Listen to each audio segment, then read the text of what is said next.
Fine बेटा। अच्छा बच्चों ये बताओ, क्या आपने ये स्लोगन पढ़ा है, जल ही जीवन है? Yes ma'am. आपने सुना है इसके बारे में? Yes ma'am. आपने 22 मार्च को जब वाटर डे होता है उस दिन आपने शायद ये स्लोगन भी बोला होगा। Yes ma'am. रैली निकलती है, राइट? Yes ma'am. ओके बच्चों, क्या आपने बेटा जल है तो कल है, क्या ये भी स्लोगन आपने बोला है? Yes ma'am. हम वाटर डे कब मनाते हैं? कब मनाते हैं? 22 मार्च को हम वाटर डे मनाते हैं। अच्छा बच्चों ये बताओ, किस धरती पे जितने भी जीव जंतु हैं, क्या उन सबको पानी की जरूरत होती है? Yes ma'am. क्या हमें पानी की जरूरत होती है? Yes ma'am. हमें पानी की जरूरत क्यों होती है? हाँ जी बेटा आप बताइए। क्योंकि हम पानी के बिना जीवित नहीं रह सकते हैं। वेरी गुड, हम पानी के बिना जीवित नहीं रह सकते हैं। हमें 2 या 3 दिन के बाद हमें पानी के बिना हमारा जीवित रहना जो है वो मुश्किल हो सकता है। हम पानी का इस्तेमाल कहाँ कहाँ करते हैं, कोई बताएगा मुझे? सयाम आप बताइए बेटा। मैम पीने में, हम खाना बनाने में, हम कपड़े धोने में, हम बर्तन धोने में, मैम खास कर मैम हमारे पीने के लिए।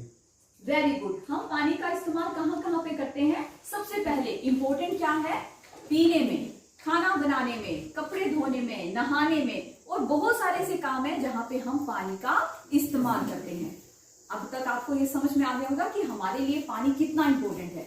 जैसे ऑक्सीजन हमारे लिए बहुत इम्पोर्टेंट है, वैसे ही जल, पानी आपके लिए, हमारे लिए, सबके लिए बहुत ही इम्पोर्टेंट है। अच्छा बच्चों अब मुझे ये बताओ कि हमें पानी कहाँ कहाँ से मिलता है? हाँ बेटा आप बताइए। मैम नल, हैंडपंप, झील, तालाब से मिलता है। ठीक है देव आप बताइए, आप बैठ जाइए बेटा। मैम नल, तालाब, नदी, टैंकी से भी मिलता है ना? पानी तो हमारे घर में कहाँ से आ रहा है? नलके से आ रहा है। नलके से पानी, नलके में पानी कहाँ से आ रहा है? टैंकी से आ रहा है। वेरी गुड, बहुत अच्छी बात है। हाँ जी बेटा आप बताइए। पानी नलके से, हैंडपंप से, वर्षा से, पहाड़ों से, झीलों से, नदियों से। वेरी गुड, हमें जो पानी है वो कहाँ कहाँ से मिलता है? पहला है आपकी नदियाँ, ठीक है। दूसरा आपके तालाब हैं, झरने हैं, ठीक है, झीलें हैं, आपके घर में लगे हुए नल हैं, ठीक है। हाँ टैंकी से भी पानी मिलता है हमें, और हमारे हैंडपंप जो है वहां से पानी मिलता है। अच्छा बच्चों ये बताओ कि पानी का मुख्य स्रोत क्या होता है? कौन बताएगा? यस आदित्य आप बताइए बेटा। वर्षा। क्या पानी का मुख्य स्रोत है? वर्षा। हाँ, मुख्य स्रोत वो क्या है बेटा? आपकी रेन है, बारिश है। अच्छा बच्चों ये बता सकते हो आप कि जो बारिश है वो कहां से होती है? कौन बताएगा? यस बेटा आप बताइए। आसमान से। क्या आप बता सकते हो कि आसमान में कोई नलका लगा है या कोई शावर लगा हुआ है जहां से बारिश का पानी आता है? नहीं, है ना? आपने कभी देखा है आसमान में कोई नलका लगा हुआ है या शावर लगा है जहां से पानी आ रहा हो? तो फिर वहां से बारिश का पानी कहाँ से आता है? बादलों से। कहाँ से आता है? बादलों से। क्या आपको पता है कि बादल कैसे बनते हैं? नहीं पता है, कोई बात नहीं, आज हम इसके बारे में ही जानेंगे कि बादल कैसे बनते हैं और बारिश कैसे होती है। अच्छा बच्चों ये बताओ कि धरती पर कितना प्रतिशत पानी प्रेजेंट है? कौन बताएगा? यस बेटा आप, वेरी गुड। कितना है? 71% जो पानी है वो प्रेजेंट है। बैठ जाइए बेटा। वेरी गुड बेटा। धरती पर कितना प्रतिशत जल है? 71%। वेरी गुड बेटा। अच्छा बच्चों ये बताओ कि धरती पर जो पानी प्रेजेंट है उस हिस्से को हम क्या कहते हैं? यस बेटा आप बताइए। जलमंडल। Very good. क्या कहा जाता है उसको? हम जल मंडल। अच्छा बच्चों ये बताओ कि जल मंडल में जो पानी के स्रोत हैं वो कौन कौन से हैं? चंद्र प्लीज आप बताइए बेटा। सागर, महासागर, समुद्र। Very good. कौन कौन से हैं? सागर, महासागर, समुद्र। सागर, महासागर, समंदर। तो इनमें जो है आपको जलमंडल मिल जाएगा। अब जलमंडल को छोड़ के धरती का वो हिस्सा जहां पे पानी नहीं है उसे हम क्या कहते हैं? यस बेटा सयम आप बताइए। भूमंडल। भूमंडल। क्या कहते हैं हम उसको? भूमंडल। भूमंडल कहा जाता है। क्या आप बता सकते हो कि भूमंडल में हमें पानी मिलता है? हाँ जी बेटा आप बताइए। Yes ma'am. मिलता है। प्लीज आप बैठिए बच्चे। अच्छा बच्चों ये बताओ कि भूमंडल में जो पानी के स्रोत होते हैं वो कौन कौन से होते हैं? यस बेटा आप बताइए। मैम झरना, तालाब, झील, नदियाँ, बर्फ। Very good. कौन कौन से हैं आपके? नदियां। यस सभी बोलिए।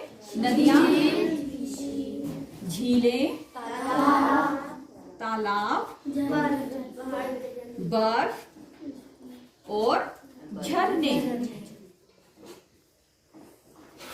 तो हमारे भूमंडल में हमें जो पानी के जो स्रोत मिलते हैं वो क्या क्या है? नदियां, झीलें, तालाब, बर्फ और झरने। ठीक है। हमारी धरती पे दो पार्ट होते हैं, एक होता है भूमंडल और एक होता है जलमंडल। जलमंडल में आपके आते हैं महासागर, सागर और समंदर।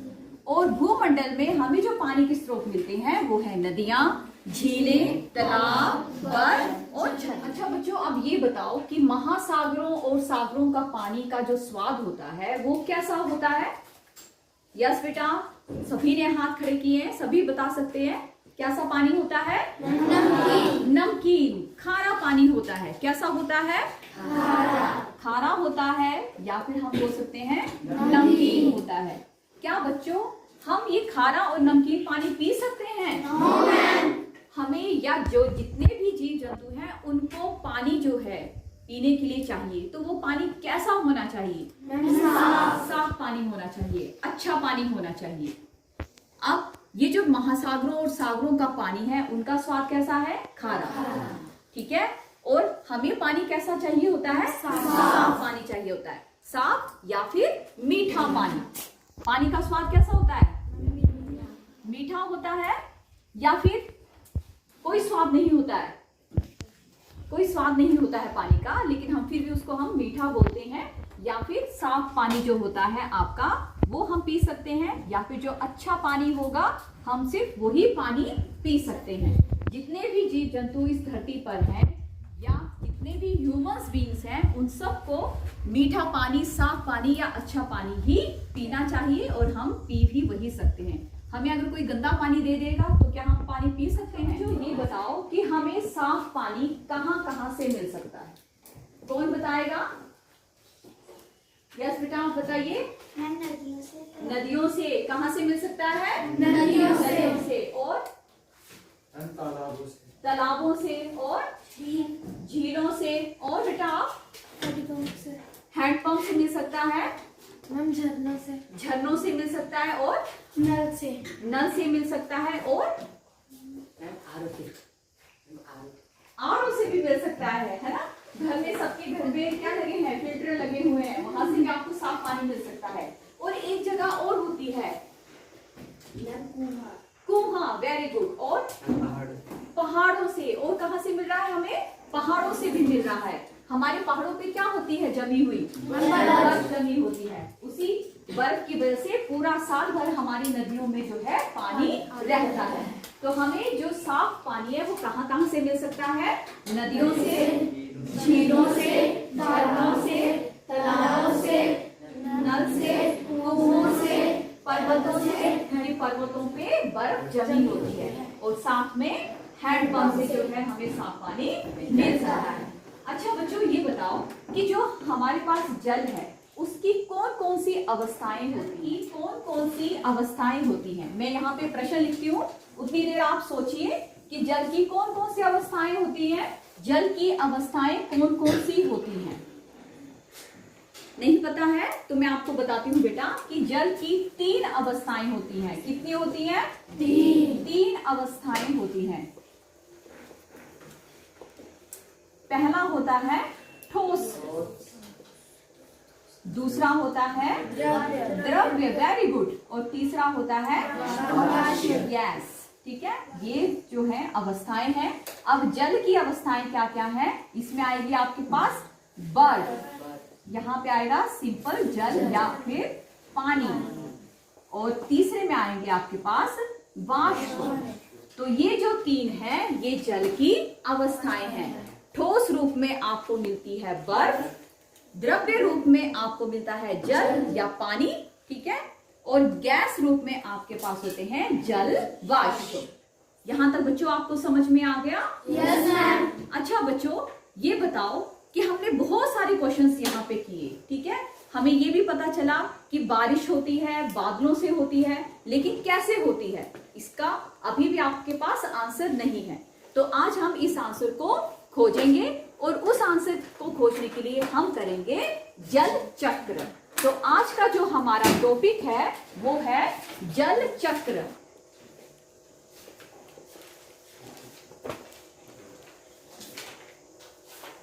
जल चक्र सभी अपने नोटबुक में लिख लें। जल चक्र, जल चक्र को हम इंग्लिश में बोलते हैं वाटर साइकिल या फिर हाइड्रोलॉजिकल साइकिल। आज का जो टॉपिक है हमारा क्या है बेटा? जल चक्र, वाटर साइकिल या फिर हाइड्रोलॉजिकल साइकिल। अब हम जल चक्र में ये पढ़ेंगे कि किस तरह से बारिश बनती है और किस तरह से ये जल चक्र जो है हमारी धरती पे चलता रहता है। अब यहाँ पे एक क्वेश्चन अराइज होता है, मैंने आपसे पूछा था कि धरती पर कितना प्रतिशत पानी है, तो आपने कहा था 71% पानी। लेकिन आपने कभी सोचा है कि आप छोटी क्लास से अभी तक यही चीज पढ़ते आ रहे हैं कि धरती पे जो पानी है उसका प्रतिशत 71% है। ना तो ये प्रतिशत बढ़ रहा है और ना ही ये प्रतिशत घट रहा है। ऐसा क्यों होता है? क्योंकि ये डिपेंड करता है आपके जल चक्र के ऊपर। क्योंकि जल चक्र जो है, चक्र का मतलब समझते हैं ना बेटा आप, क्या होता है? साइकिल, ठीक है, जैसे साइकिल का पहिया होता है, गोल गोल गोल गोल घूमता है, वैसे ही ये चक्र है, जल भी गोल गोल ही घूम रहा है। इसीलिए इसकी जो प्रतिशत है वो आज तक ना तो बढ़ी है और ना ही कम हुई है, ठीक है। ओके बच्चों, अब देखो कि हमारे पास है कि महासागरों और सागरों में भी पानी प्रेजेंट होता है, ठीक है। महासागरों और सागरों में 97% पानी जो है वो प्रेजेंट होता है, ठीक है। कितना प्रतिशत होता है? 97%, ठीक है। और ये जो 97% पानी है वो कैसा पानी है? खारा है, नमकीन है। क्या वो पानी पीने योग्य है? नहीं है। और पीने योग्य पानी जो है वो कितना प्रतिशत बनता है उसका? सिर्फ 3%। कितना प्रतिशत बन रहा है? सिर्फ 3%। यानी कि धरती के ऊपर जो भी 100% पानी प्रेजेंट है उसमें से सिर्फ 3% जो पानी है वो ही हम पी सकते हैं। अब 3% में से भी क्या हो रहा है? वहां पे भी डिवाइड हो रहा है। कैसे कि 3% में से 2.4% जो है पानी आपका ग्लेशियर्स में मिलता है। ग्लेशियर्स में जो आपके उत्तरी और दक्षिणी ध्रुव हैं वहां पे जो भी बर्फ है और जो भी ग्लेशियर है वहां पे 2.4% पानी मिलता है, और 0.6% पानी जो है वही पानी सिर्फ पीने लायक है, और जो हमें नदियों में, तालाबों में, झरनों में या झीलों में मिलता है वो सिर्फ कितना है आपके पास? सिर्फ 0.6%, ठीक है बेटा। फिर से समझते हैं कि महासागरों और सागरों का पानी कैसा होता है? खारा होता है, नमकीन होता है, वो पानी आप नहीं पी सकते हैं, ठीक है। और उसमें जो परसेंटेज है पानी की वो कितनी है? 97%, 97%। और बचा हुआ 3% जो पानी है सिर्फ वो ही पीने लायक है। और उसमें से भी क्या हो रहा है कि 3% में से 2.4% जो पानी है वो ग्लेशियर में जमा हुआ है। जो दक्षिण ध्रुव है या उत्तरी ध्रुव है वहां पे बर्फ के रूप में जमा हुआ है, और सिर्फ 0.6% पानी ही आप लोगों को पीने के लायक। अब देखो कि एक अनुमान के अनुसार धरती पर 32 करोड़ 60 लाख खरब गैलन पानी पाया जाता है। सोच सकते हो आप कितना सारा पानी है? ठीक है, 32 करोड़ 60 लाख खरब गैलन पानी। लेकिन हमारे हिस्से में कितना आ रहा है पीने लायक? सिर्फ 3% है, और 3% में से भी सिर्फ 0.6% जो पानी है वो हमें पीने को मिलता है। बाकी का बहुत सारा पानी जो है वो खारा पानी है, ठीक है, या फिर जो ऐसा पानी है जो यूजेबल नहीं हो रहा है। अब तो बहुत ज्यादा पॉल्यूशन हो गया है, जिसकी वजह से क्या है पानी गंदा रहता है, ठीक है। हम क्या करते हैं, हम अपने घर से जो वेस्टेज हैं, ठीक है, चाहे हमारा वो किचन का वेस्ट है या हमारा बाथरूम का वेस्ट है, वो भी हम कहाँ पे डाल देते हैं? सीधे नदियों में, नालों में, ठीक है, जिसकी वजह से पानी गंदा होता जा रहा है। तो हमें क्या पानी को सेव करना चाहिए? हमें पानी को सेव करना चाहिए, ठीक है। इसके बारे में हम आगे पढ़ेंगे, लेकिन अभी जो हमारा मेन टॉपिक है वो है हमारा जल चक्र। तो अब हम पढ़ेंगे कि जल चक्र की बेटा जल चक्र के प्रमुख चरण क्या क्या हैं। तो जल चक्र के 5 प्रमुख चरण होते हैं। एक है वाष्पीकरण, सेकंड वाष्पोत्सर्जन, तीसरा सघनन, चौथा वर्षण, पांचवा अंतः संयंदन, ठीक है। पहला कौन सा बेटा? वाष्पीकरण, जिसको ये बोलते हैं इवेपोरेशन। दूसरा है आपके पास ट्रांसपीरेशन बोलते हैं, ठीक है। तीसरा है कंडेंसेशन, ठीक है। चौथा है वर्षण, प्रेसिपिटेशन। पांचवा है अंतः संयंदन, इनफिल्ट्रेशन। अब हम इन चरणों को एक एक करके समझे। डेफिनेशन बोलती हूँ और आप लोग उस डेफिनेशन को अपनी नोटबुक पर लिखना शुरू निकालिए बेटा। Yes ma'am. ओके बेटा, तो लिखिए वाष्पीकरण की डेफिनेशन। सूर्य की गर्मी से जल का वाष्प में बदलने की प्रक्रिया को जल का वाष्प में बदलने की प्रक्रिया को वाष्पीकरण कहते हैं। सबने लिख लिया बेटा? Yes ma'am. अब देखो बेटा कि क्या हो रहा है। मैंने क्या कहा कि सूर्य की गर्मी से, ठीक है। अभी हम क्या है जल चक्र के बारे में पढ़ रहे हैं, तो वहां पे कोई हीटर या फिर आपका गैस स्टोव कहीं पे नहीं लगा है। महासमुद्रों के नीचे या फिर महासागरों के नीचे, तो उनको हीट कहाँ से मिल रही है? सूर्य से मिल रही है, सूर्य की रोशनी से मिल रही है। तो जैसे ही सूर्य की रोशनी जो है उन पानी के स्रोतों पर गिरती है, चाहे वो नदी है, चाहे आपके तालाब हैं, चाहे आपके झरने हैं, या फिर समुद्रों का बहुत सारा पानी है, तो उस गर्मी की वजह से वो जो जल होता है वो वाष्प रूप में उड़ना शुरू कर देता है। तो इस प्रक्रिया में जिसमें जल जो है वाष्प रूप में बदलता है, उसको हम कहते हैं वाष्पीकरण। आपके पास था वाष्पोत्सर्जन, ठीक है, जिसको हम कहते हैं ट्रांसपीरेशन। तो ट्रांसपीरेशन के बारे में या वाष्पोत्सर्जन के बारे में मैं आपको थोड़ा सा बता देती हूँ कि हमारे जो पेड़ होते हैं, सबने देखे हैं पेड़ कैसे होते हैं? Yes ma'am. ठीक है, पेड़ों की क्या होती लगी हुई? टहनियों में क्या लगे होते हैं? बहुत सारे पत्ते लगे होते हैं, और जो पत्ते होते हैं उनमें बहुत ही छोटे छोटे रंध्र होते हैं, स्टोमेटा होते हैं, छोटे छोटे छेद होते हैं, जिन्हें हम रंध्र कहते हैं। क्या कहते हैं उन्हें? हम रंध्र कहते हैं। इन रंध्रों से हर वक्त निरंतर जो है थोड़ा थोड़ा पानी जो है वो निकलता रहता है। क्या निकलता रहता है? पानी निकलता रहता है। तो इस प्रक्रिया को बोलते हैं वाष्पोत्सर्जन। क्या बोलते हैं उसको? वाष्पोत्सर्जन। यस। क्या आपको समझ में आ गया ये? Yes ma'am. तो अब आप इसकी डेफिनेशन लिखेंगे।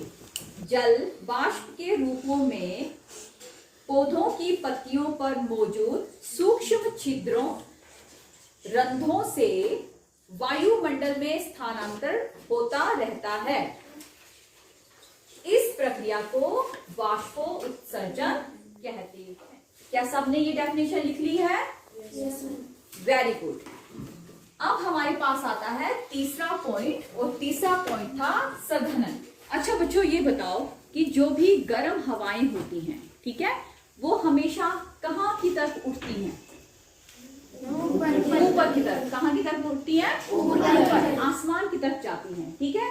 अब ये जो जल वाष्प थे, तो वाष्प क्या होगा? उसका टेम्परेचर भी ज्यादा होगा, तापमान ज्यादा होगा, और ये वाष्प भी कहाँ की तरफ उड़ेंगे? ऊपर की तरफ, आसमान की तरफ जो जाना शुरू कर देंगे। लेकिन जब ये आसमान में पहुंचते हैं, हमारे वायुमंडल में पहुंचते हैं, तो वहां पे टेम्परेचर कैसा हो जाता है, थोड़ा सा कम हो जाता है, डाउन हो जाता है या कम हो जाता है। तो जिसकी वजह से ये जो जल वाष्प होते हैं ये छोटी छोटी बूंदों में परिवर्तित होना शुरू कर देते हैं और ये सारी की सारी बूंदें जो होती हैं इकट्ठा होना शुरू कर देती हैं और जैसे ये इकट्ठा होना शुरू कर देती हैं तो ये बादलों का निर्माण करती हैं। तो इस प्रक्रिया को हम कहते हैं सघनन, कि जब जल वाष्प जो है जल के रूपों में परिवर्तित हो जाते हैं तो उसको हम सघनन कहते हैं। तो आप बेटा अब इसकी डेफिनेशन लिखेंगे। ठंडा होने पर जल वाष्प का पानी में बदलने की प्रक्रिया को जल वाष्प का पानी में बदलने की प्रक्रिया को सघनन कहते हैं। सघनन से ही बादलों का निर्माण होता है। सघनन से ही बादलों का निर्माण होता है। क्या बच्चों आपको ये पॉइंट समझ में आ गया?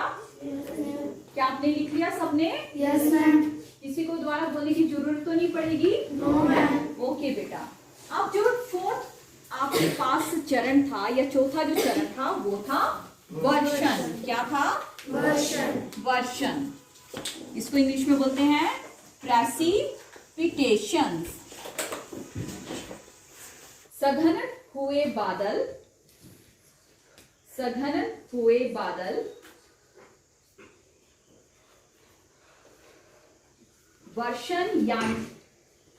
वर्षण यानी हिमपात और वर्षा के रूप में, वर्षण यानी हिमपात और वर्षा के रूप में जल को पुनः धरती पर गिरा देते हैं। तो इस प्रक्रिया को क्या कहा जाता है? वर्षण कहा जाता है। ठीक है। अब देखो बेटा, जो भी वर्षण के थ्रू आपके धरती पर जो भी बर्फ गिरी है या फिर बारिश गिरी है, वो बारिश का पानी जो है वो कहाँ पे मिलेगा? फिर से उन नदियों में, उन झीलों में, उन तालाबों में जाके मिल जाएगा और फिर अंत में जाके वो कहाँ पहुंच जाते हैं? समुद्र में, महासागरों में। ठीक है।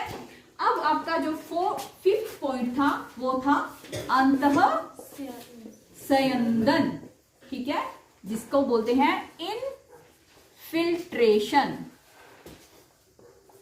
बहुत सारा पानी जो होता है वो धीरे धीरे, जो बारिश का पानी है या पहाड़ों पे जो जमी हुई बर्फ है, वो धीरे धीरे रिसाव होकर कहाँ चली जाती है? धरती के अंदर। और इस प्रक्रिया को कहा जाता है अंतःसंयंदन। ठीक है।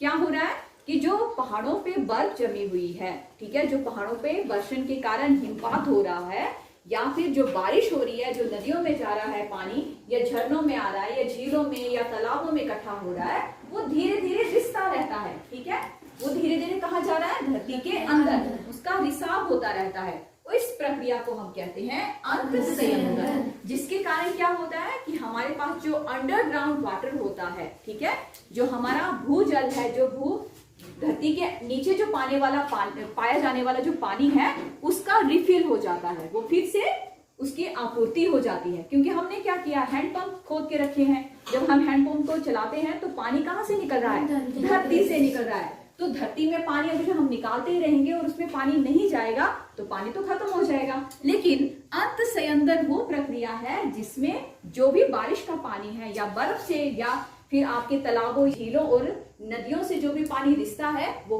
क्या कर देता है? वो आपके अंडरग्राउंड वाटर में चला जाता है और वहां पे उसको रिफिल कर देता है।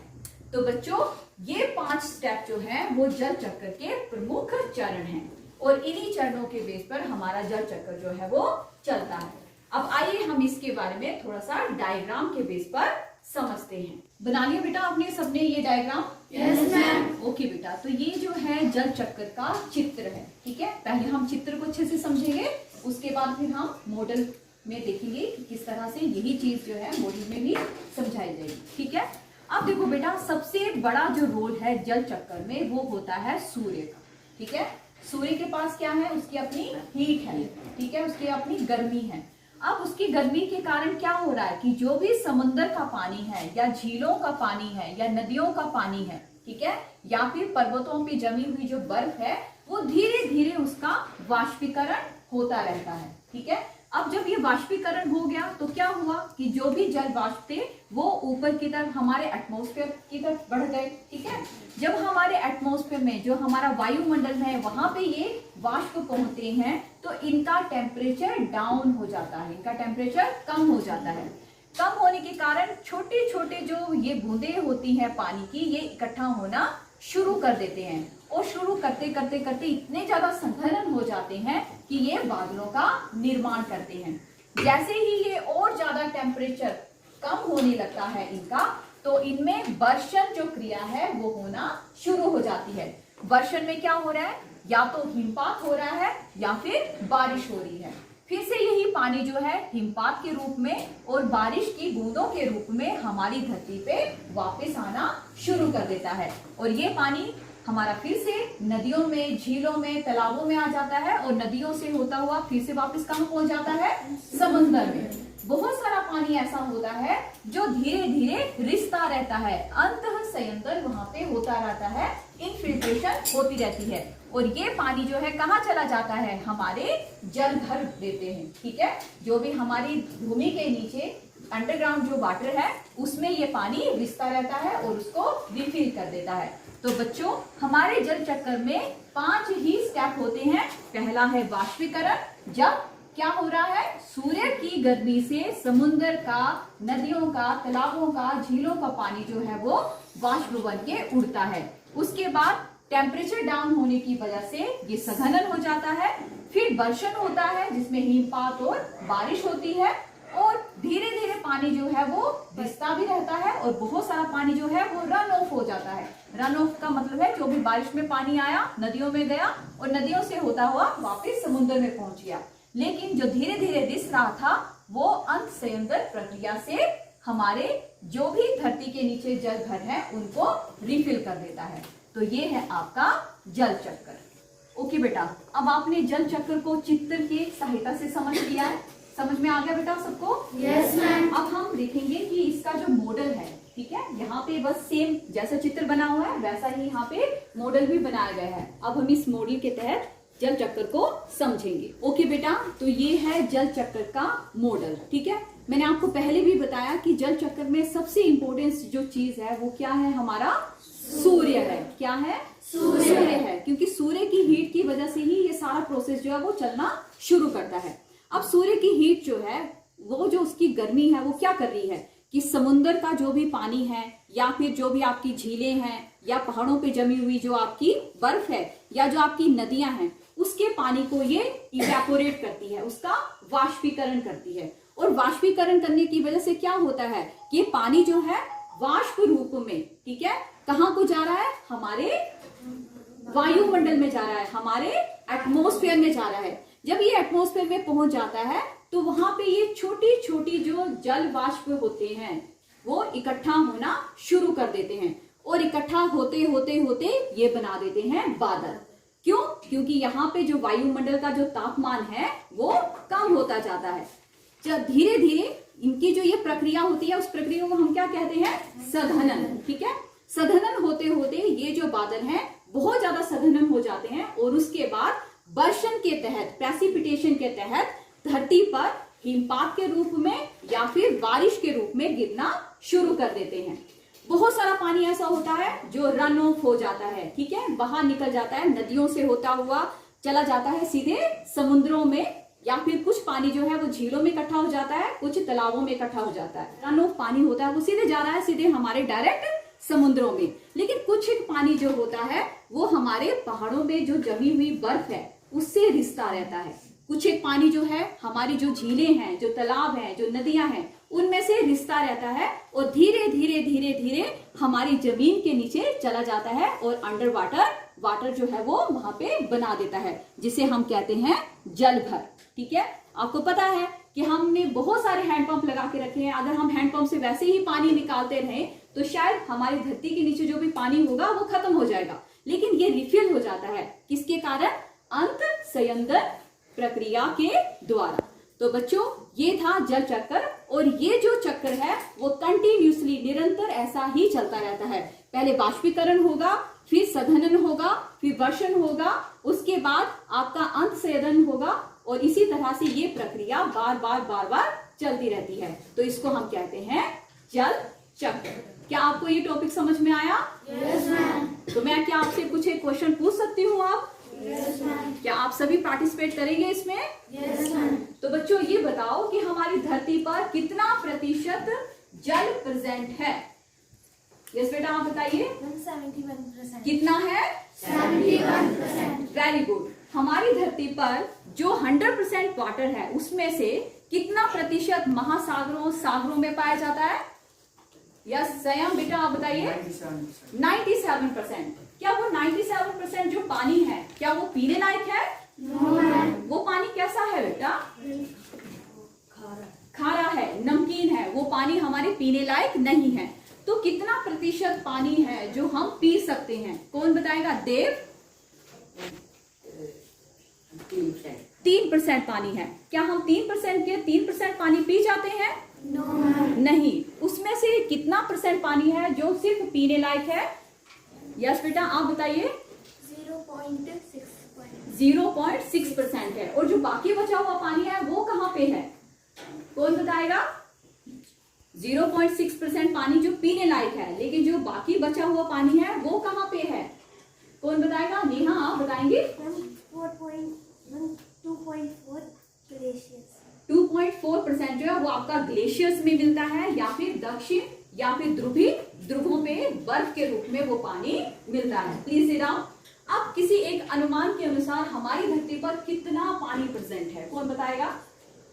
मैंने आपको एक नंबर दिया था, काफी लंबा नंबर। यस बेटा आप बताइए। 32 करोड़ 60 लाख खरब ग्लोबल गैलन पानी जो है वो हमारी धरती पे पाया जाता है। तो 32 करोड़ 60 लाख खरब गैलन पानी जो है हमारी पूरी धरती पे पाया जाता है, लेकिन उनमें से हमें कितना मिल रहा है? सिर्फ 0.6% पानी जो है वो हम पीते हैं। और वो भी किन रूपों में मिल रहा है? या तो हमारी नदियों में है, या हमारी तालाबों में है, या फिर हमारे झरनों में है, या फिर हमारे झीलों में है, या फिर हम हैंडपंप से निकालते हैं, या फिर हमारे घरों में नलों में पानी जो आ रहा है वो पानी है। ठीक है, तो हमें पानी को क्या करना चाहिए? सेव करना चाहिए। क्योंकि हमने पहले ही जो शुरुआत की थी टॉपिक की वो कहाँ से की थी कि जल ही जीवन है, जल है तो कल है। अगर जल नहीं होगा तो हमारा आने वाला भविष्य भी कुछ नहीं होगा। और हमने पढ़ा कि जल चक्र कैसे चलता है। तो क्या बच्चों आपको ये टॉपिक अच्छे से समझ में आ गया? Yes, ma'am. क्या इसके बेस पे मैं आपसे कुछ एक डेफिनेशन पूछ सकती हूँ? Yes, ma'am. तो कौन बताएगा मुझे कि वाष्पीकरण क्या होता है? यस बेटा आप बताइए।